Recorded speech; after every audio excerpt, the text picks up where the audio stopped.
Welcome students. આજે આપણે business લોમાં question number 5 એટલે કે કરાર પાલનમાં સમય અને સ્થળના મહત્ત્વ વિશે માહિતી મેળવશું. એટલે કે જ્યારે આપણે કરારનું પાલન કરીએ ત્યારે એમાં સમય અને સ્થળનું શું મહત્ત્વ રહેલું છે તેના વિશે માહિતી છે.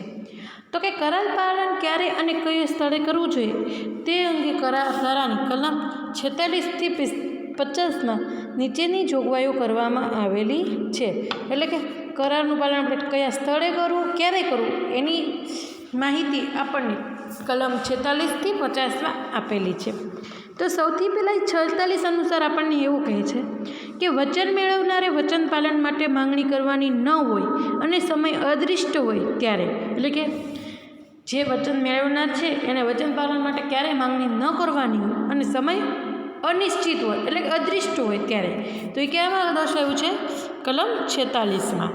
તો કે જ્યારે કરાર દ્વારા વચન આપનારે પોતાના વચનનું પાલન લેનારની અરજ વગર કરવાનું હોય ત્યારે અને વચન પાલનનો સમય જણાવ્યો ન હોય તો જણાવેલ કાર્યનું વ્યાજબી સમયમાં પાલન થવું જોઈએ. હવે એ એવું કહે છે કે વચનનું પાલન ક્યારે કરવાનું એની માટે જો સમય ન જણાવ્યો હોય તો સમય વ્યાજબી તેનું પાલન વ્યાજબી સમયમાં થવું જોઈએ. પરંતુ પ્રશ્ન એ છે કે વ્યાજબી સમય એટલે શું? આ એનો ખુલાસો આપેલો છે. હવે બીજું તમને એવું કીધું છે કે વચન મેળવનાર વચન પાલન માટે માંગણી કરવાની ન હોય અને સમય દૃષ્ટ એટલે કે સમય નિશ્ચિત હોય, પહેલાંમાં સમય અનિશ્ચિત હોય, તો એ આપણને કલમ 47માં દર્શાવેલું છે. તો કે જ્યારે વચનનું પાલન અમુક ચોક્કસ દિવસે કરવાનું નક્કી કરવામાં આવ્યું હોય અને વચન આપનારે વચન લેનારની અરજ વગર તેનું પાલન કરવાનું સ્વીકાર્યું હોય તો વચન આપનારે તે દિવસે ધંધાના સામાન્ય સમય દરમિયાન ગમે ત્યારે તે અને જે સ્થળે વચન પાલન કરવું જરૂરી હોય તે સ્થળે પોતાના વચનનું પાલન કરી શકે છે. એટલે એવું કહે છે કે વચન પાલનનો કોઈ ચોક્કસ દિવસ નક્કી કર્યો હોય અને વચન આપનારે વચન લેનારની અરજ વગર જ વચન પાલન કરવાનું સ્વીકાર્યું હોય, એટલે કે જે વચન આપે છે એ અરજી નથી કરતો કે તું વચન સ્વીકાર, છતાં સ્વીકાર્યું હોય તો જે વચન આપનાર છે તે વચન આપનાર તે જ દિવસે અથવા ધંધાનો કોઈ પણ સમયે જે સ્થળે વચન પાલન કરવું જરૂરી હોય તે સ્થળે વચનનું પાલન કરી શકે છે. ઉદાહરણ આપ્યું છે, અ.બ.ના ગોડાઉન પર રહેલી જાન્યુઆરીએ માલ પૂરું પાડવાનું વચન આપે છે. અ.બ.ની વખાર પર માલ લાવે છે પણ ધંધાના સામાન્ય સમય પછી લાવે છે તો બ માલ સ્વીકારતો નથી. અહીં અએ પોતાના વચનનું પાલન કર્યું નથી. એટલે કે અ.બ.ના ગોડાઉન પર રહેલી જાન્યુઆરીએ માલ પૂરો પાડવાનું વચન આપે જ છે અને અ.બ.ની વખાર પર માલ લાવે પણ છે પણ ધંધાના સામાન્ય સમય પછી લાવે છે, તેથી બ માલ સ્વીકારે નહીં તો અહીં અહીં વચનનું પાલન થતું નથી.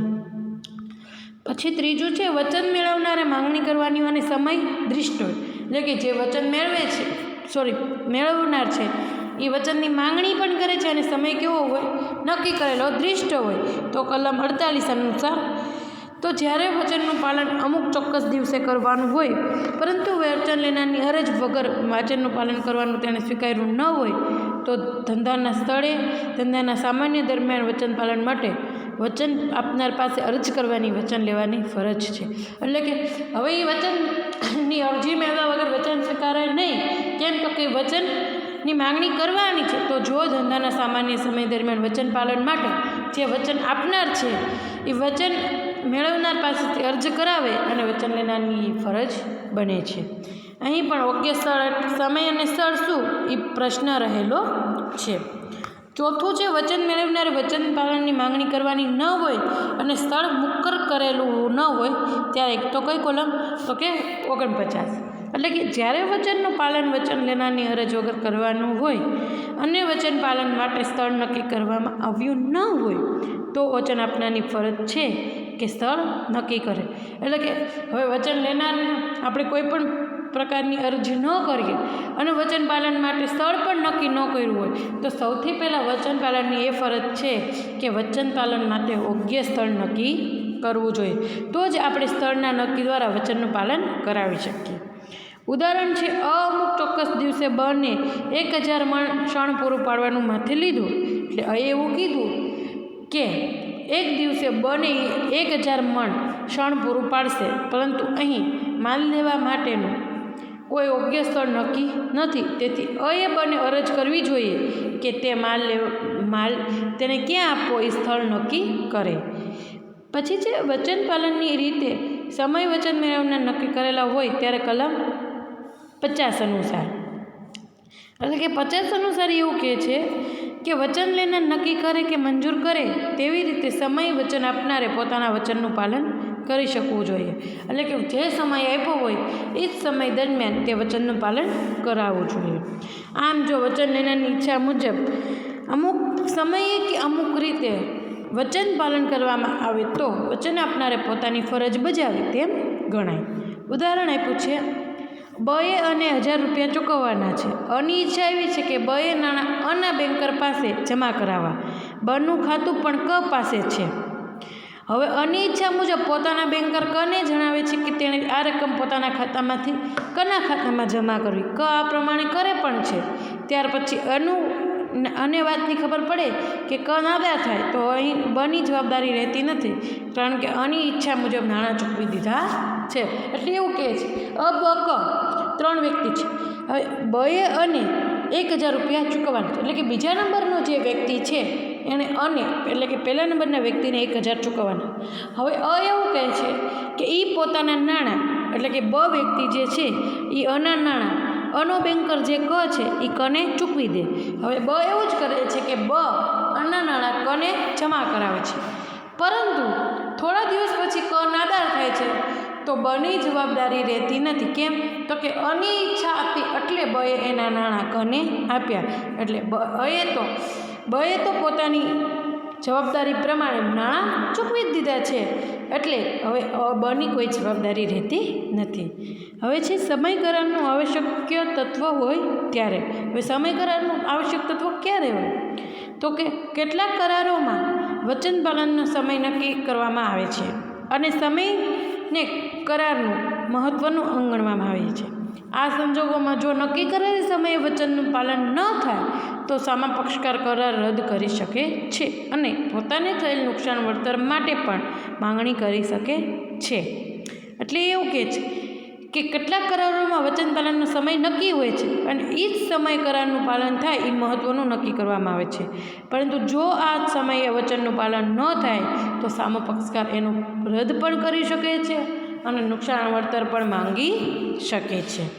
હવે નીચેના સંજોગોમાં સમય કરારનું આવશ્યક અંગ ગણી શકાય. કેટલાક સંજોગો છે? તો કે 3. જ્યારે કરારમાં તે પ્રમાણે સ્પષ્ટ નિર્દેશ કરવામાં આવ્યો હોય. બીજું, જ્યારે કરાર પાલનમાં વિલંબ નુકસાનમાં પરિણમતો હોય. ત્રીજું, જ્યારે કરારનું સ્વરૂપ અને તેની આવશ્યકતા એવા હોય કે આવશ્યક અંગ છે તેનું અર્થઘટન કરવાની ફરજ પડે. એટલે કે આ 3 સંજોગોમાં કરાર આવશ્યક તરીકે ગણાવી શકાય છે.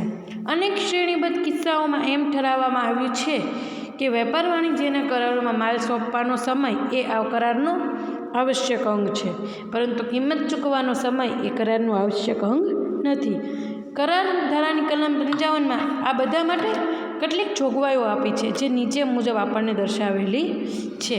તો સૌથી પહેલી છે સમયને કરારના આવશ્યક અંગ તરીકે ગણવાનો ઈરાદો. એટલે કે સમય જ તે કરારનું આવશ્યક તત્વ છે એવું ગણવાનો ઈરાદો હોય ત્યારે, જ્યારે કરારનો એક પક્ષકાર અમુક વસ્તુ નક્કી કરેલા સમયે કે તે પહેલાં કરવાનું વચન આપે અને આવા નક્કી કરેલા સમયે કે તે પહેલાં તે કરવામાં નિષ્ફળ જાય અને પક્ષકારનો ઈરાદો એવો હોય કે સમયને કરારનો આવશ્યક અંગ ગણવું, તો આખો કરાર અથવા તેનો જેટલો ભાગ હજુ પૂરો નથી થયો, વચન લેનારની ઈચ્છા રદબાદલ થાય.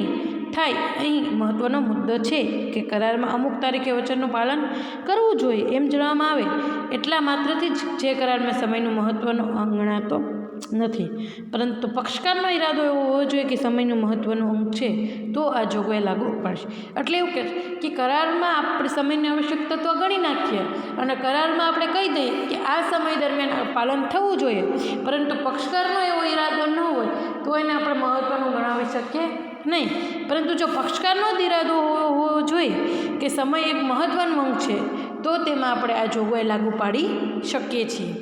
સામાન્ય રીતે ખરીદ વેચાણના વેપારી વ્યવહારોમાં સમય અને કરારનું આવશ્યક અંગ ગણે છે, જ્યારે સ્થાવર મિલકત ખરીદ વેચાણમાં સમયનું આવશ્યક અંગ ગણાતું નથી. એટલે કે જે ખરીદ વેચાણના વેપારી છે એ સમયને મહત્ત્વનું ગણે છે, જ્યારે જે મિલકતોના વેચાણ સમયે કરવામાં આવે છે એને સમયનું મહત્ત્વ ગણવામાં આવતું નથી.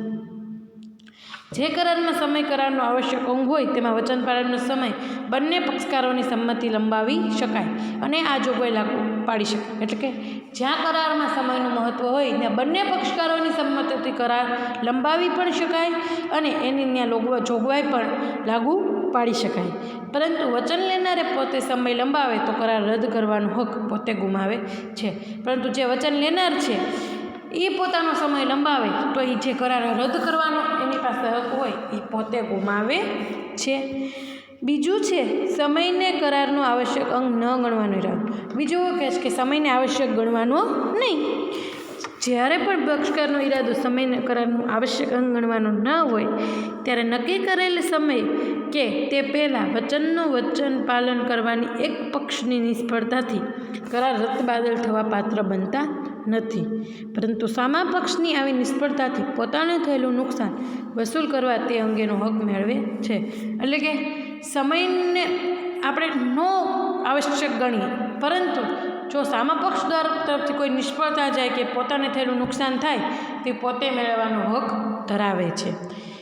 ત્રીજું છે સમય સિવાય બીજા સમયે કરારનું પાલન સ્વીકાર. એટલે કે જે સમય છે એ સમય સિવાયના બીજા સમયે કરારનું પાલન થાય. તો કે જ્યારે સમય કરારનો આવશ્યક અંગ હોય અને વચન આપનાર નિયત સમયે વચન પાલન કરવામાં નિષ્ફળ ગયો હોય તો તેને કારણે વચન લેનાર કરાર રદબાતલ કરી શકે છે. અને આવા સંજોગો હોય ત્યારે જો વચન લેનાર નક્કી કરેલ સમય સિવાય બીજા સમયે કરારનું પાલન સ્વીકારે તો નક્કી કરેલ સમયે વચન પાલનની નિષ્ફળતાથી પોતાને થયેલ નુકસાનનું વળતર મેળવવા તે હકદાર રહેતો નથી. પરંતુ આવા વચનનો પાલનનો સ્વીકાર કરતી વખતે જ વચન આપનાર વળતર મેળવવા પોતાના ઈરાદાની જાણ કરે તો વળતર મેળવી શકે. એટલે કે જ્યાં સમયનું આવશ્યક અંગ હોય અને નિયત સમયે વચન પાલન કરવામાં તે નિષ્ફળ જાય તો વચન લેનાર કરાર રદબાતલ પણ કરી શકે છે, અથવા તો બીજા સમયે કરારનું પાલન સ્વીકારે તો પોતાની જે વચન પાલનમાં સમયે ન થવાથી જે નુકસાન થયું છે એ નુકસાન મેળવવાનો પણ હકદાર રહેતો નથી. પરંતુ જો એવું હોય કે વચન પાલનનો સ્વીકાર કરતી વખતે જ વચન પાલન આપનાર છે એ વળતર મેળવવા પોતાના ઈરાદાથી જાણ કરે તો પણ વળતર મેળવી શકે નહીં. તો આ આપણે માહિતી મેળવી કરારમાં સમયના આવશ્યક એક અંગ તરીકેની. Thank you students.